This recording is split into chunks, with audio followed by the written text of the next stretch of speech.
My name is Bob Lewis. That's Lewis. I was born in a city called Gary.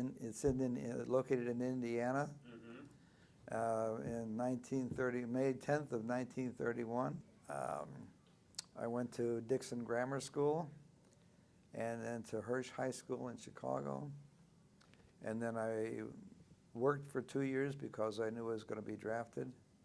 I was drafted in November 11th, 1951, and I was told to report to Fort Sheridan, Illinois, for reassignment. And so you got rid of your civilian clothes and they issued you government clothes. When we got down there, the good thing about going to Fort Bliss, Texas, was that in November the weather was pretty nice. When we were assigned to a particular basic training area, it was we were the first, or a few of the first soldiers up there for basic training, for infantry basic training. When you were there for 30 days in El Paso, Texas, when you were at Fort Bliss, for 30 days you could get a weekend pass to go into Juarez, Mexico. So you had that sort of freedom, and you could wear civilian clothes down there too. And so the basic training was basic training, but because it wasn't infantry basic, we trained with M1 carbines instead of M1 rifles. But on the firing range, you did have to qualify with an M1 rifle. You had to learn your weapon. Anybody who wants to be disqualified so that they don't have to go to Korea for war? We had some people who didn't want to be in the military. I had who was in basic training, and he was by profession a psychiatrist from New York. And he had enough knowledge to fool the authorities to think that he was crazy enough where he doesn't belong in the military, and he got out. After basic training, I went to a radar school, and it was pretty easy, and I got a little bored with this radar training, so I didn't do very well in classes. So they said, okay, you don't want to be in radar school, we'll ship you to Korea, you know. And so this was in just before around Thanksgiving of 1952. Sent me to Korea, but I didn't go to Korea directly. They sent me home. They gave me a 10-day pass to go home before I went overseas. I shipped out there was 2,700 troops on a 1,700 capacity troop ship. And we took the Northern Pacific route. So that we shipped out from Seattle at 3 o'clock in the afternoon, and by 8 o'clock the next day, there was 2,700 troops that were that were experiencing seasickness. Getting off the boat, I didn't know what to expect. I expected to hear war. I expected to hear experiencing weapons and guns and everything like that. Not in Busan in 1950. I didn't know that. Nobody knew that. I mean, maybe somebody else did, but I didn't know that. When I got off the boat, I didn't know what to expect. So they put us all on these trains, loaded up on a troop train, and started to head north. Well, before we got on the troop train, there was a sergeant who was in charge of all of us new recruits, so to speak, you know. And he said, because we have steam engines, we have to stop for water for the boilers for these trains.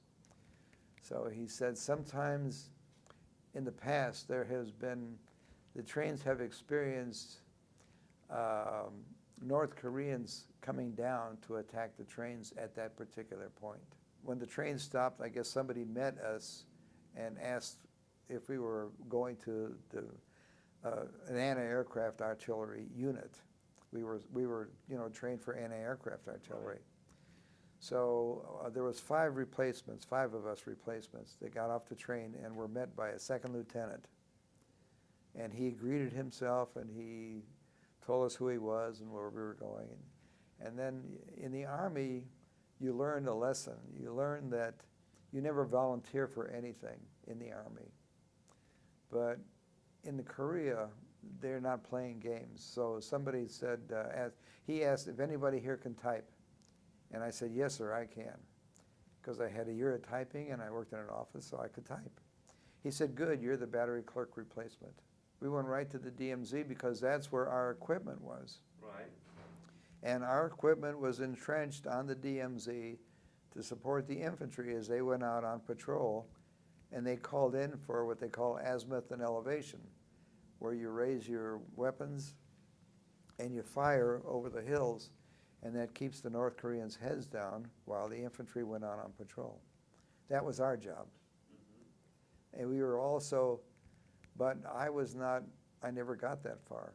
I was a battery clerk, which is what they call the second platoon, which is in a 3-point zone. Our equipment was in a 4-point zone, and we were in a 3-point zone. And that's where they took us. Any moment that you really faced the North Koreans or Chinese at all? No. During your service? No. Okay. But we had people on our line that did that. We had people in our company, in our battery rather, they would just kind of wave to each other. We had a mess tent, and we had good food. Hot meal? Hot meals? Oh. Yeah, oh yeah, always hot meals. We had, when you were in that situation where things were stable, you tried to make it as comfortable as you could. So, I mean, we had generator for electricity that barely kept running. We had to have somebody who kept it running so we could have power in the area. So we had lights, and we had we ate good. I mean, it wasn't Hilton, but it was okay. Or is there PX there? Yes, yeah, there was a PX also close by. Yeah. How much were you paid monthly? Went from a private they give you, after 30 days, you get promoted from an E1 to an E2. I don't really remember exactly. About $30, $40? No, more than that. More than that? Yeah, I think so. Oh, because it was 1953. Yeah. What did you do with that money? I sent some of it home. And to your mom? No, she didn't need it to live on. She just put it in a savings account for me.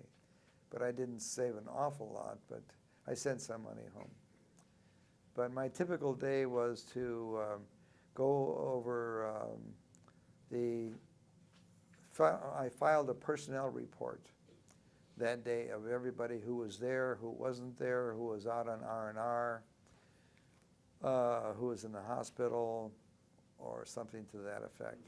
When you're 19 and a half, you're invincible. Nothing's ever gonna happen to you. So if you're working in a 3-point zone, the only way you made combat pay was to go up on the line 6 times a month to earn $45 more. Yeah. So they would always tell me, Lewis, we got a truck going up on the line. You want to go up? Sure, I'll go up. I don't care. They would always bring supplies up and bring supplies back. So you always went up and back in one day, and not even a whole day, just part of a day to travel up there. So technically, when you're going on one of those trucks and I was on the main line. Sometimes I would look down over it, and it was just desolate. There was nothing there. There was no war going on. It was just desolate territory there, And you could see a sign on the highway that said, what the expression called cat eyes was really like parking lights on a truck, cat eyes. That cat eyes on your, use your cat eyes at night when you're driving on this road because it's under enemy observation. So, but you didn't think anything about things that were going to happen to you because you're invincible. That's why they draft you when you're 19 and a half years old. What was the most rewarding moments during your service? The the most rewarding moment of my service. Yes, the most rewarding moment.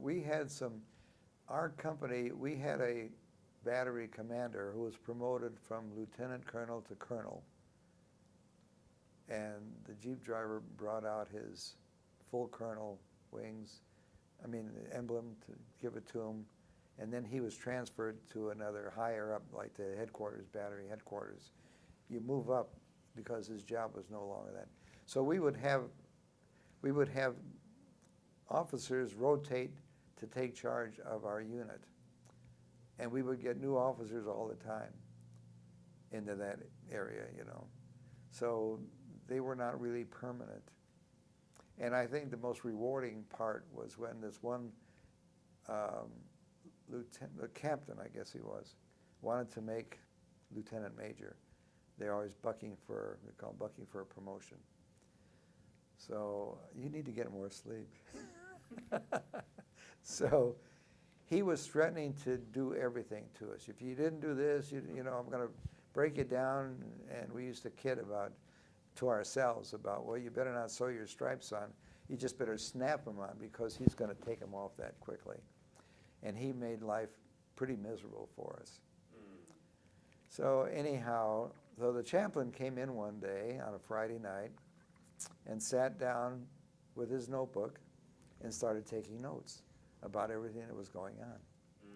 And the quarters for the officers are called the BOQ, or Bachelor Officers Quarters, you know. And it was right across what they call the road, not a big road, but a small driveway in the camp.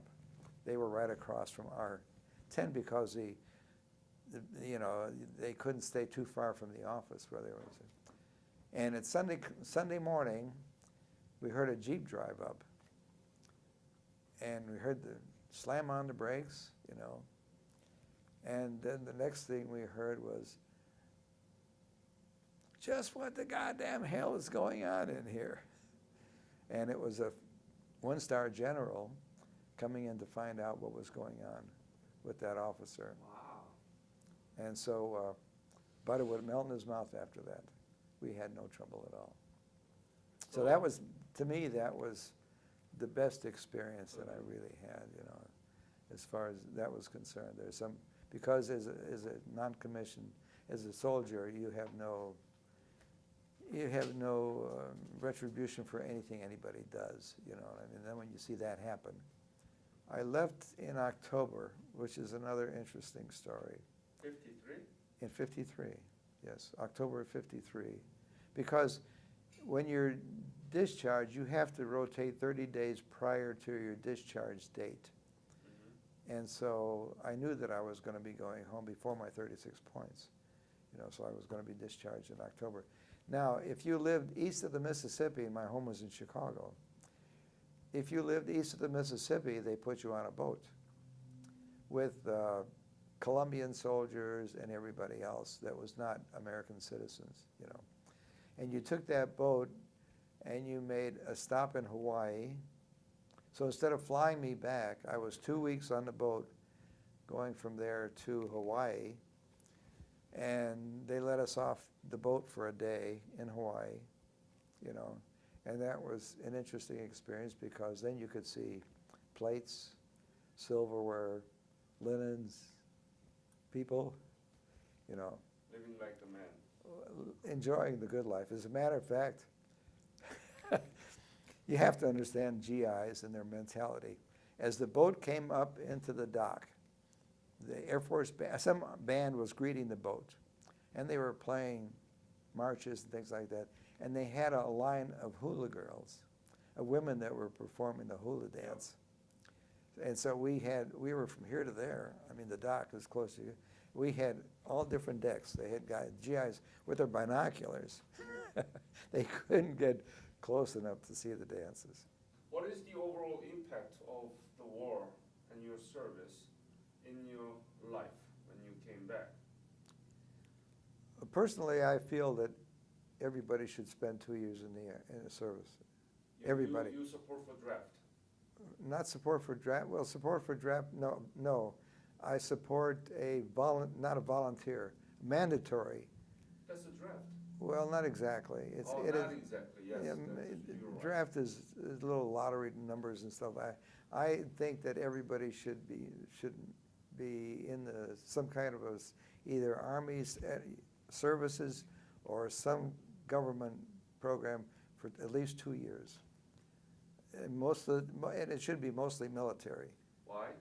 Well, because first of all, you've got a large mass of people that have already experienced the military. You know, besides people who own rifles, who else knows how to fire a gun? I mean, everybody, you know, men and women both, should be mandatory in the military for at least 2 years. The legacy should be that we were asked to defend a nation that was being invaded. And we did that. We protected that nation, and they're surviving today. So that's our legacy, is that we did, and many paid the ultimate price. We did have some soldiers in our outfit get killed in action, even though they were not infantrymen, but you know, they were killed. Mortars came in and at that position and things like that. So that did happen. So war is hell. You know. No doubt. Do you have any message to the young generation, future generation, or your own descendants, grandchildren, about the war and your service? Well, it's a cliche, but freedom is not free. It's not free. You have to pay the price. Somewhere along the line, you pay the price. And so being in the military is just part of serving your country.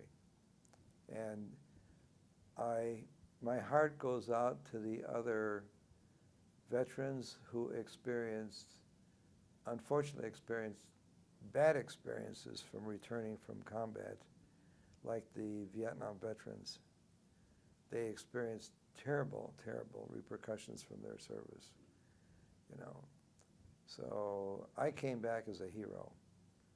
They came back where people were spitting on them, and that was a terrible situation. Were you treated like a hero? Oh, I when you was were treated, back? oh yeah. I never heard about that. Nobody, Yeah. Some ask, where have you been? That's the kind of questions that many of Korean War veterans had to face when they came back.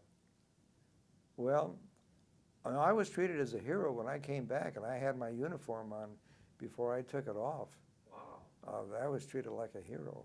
When you look back at the wars, World War II, everybody went over as a unit. Yes.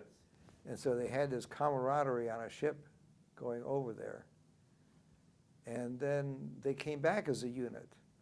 So they had the camaraderie, and then they were able to have their own little therapy, group therapy, as they came back. Now they come back individually. Yeah. So there's no group therapy coming back or anything like that, and so you have. That's an excellent point. So they don't have that. They don't have that therapy to get when they get away from the fighting and everything like that. They have this group therapy that they come back to. But when you come back now, you come back as an individual soldier. You come back in a group, on a ship or a plane, but you're just in a mass of people. You don't know a lot of people, so there's no therapy, so to speak, in something like that. And that's that's why there's so much of this traumatic experience right now of soldiers. I was lucky. I didn't experience anything bad, you know. The basic training was a little bit iffy because they use real bullets under barbed wire when you're crawling at night, you know, and you see tracer bullets this high off your head. And then you realize later on that one of them could have been a short round. Short round means that it drops before it's supposed to go where it is. But so I imagine life is like that. It's just being at the right place at the right time or the wrong place at the wrong time. Emily Lewis. Emily Lewis. So when did you meet together? Well, I was married and had 5 children, and he was married we were both married for about 20 years to other people. Other people. And then we met each other in actually it was a group of parents without partners, people who have children and don't have they're divorced or widowed. And so he married me when I had 5 children between, 12 and, Betsy was 10, wasn't she? I don't know, but they were very close together. 10 and 17 Teenagers. is? And so we've been married for 32 years. I've heard a lot of, some of the stuff I hadn't heard before, but I've heard a lot of it, yeah. Are you proud of him, Yes. his service? Yes, yes. Are you going to work with your grandchildren so that they can Yes, talk I to think- him and work on those pictures? Yes, yes. I think that would be good. I think Ellis would be particularly good Oh, yeah, okay. at doing that. Mhm. You All right. know, grandmother have more power on their children than grandpa, so please work on Emily. Yes, You promised me with yes, it? yes, Thank we you.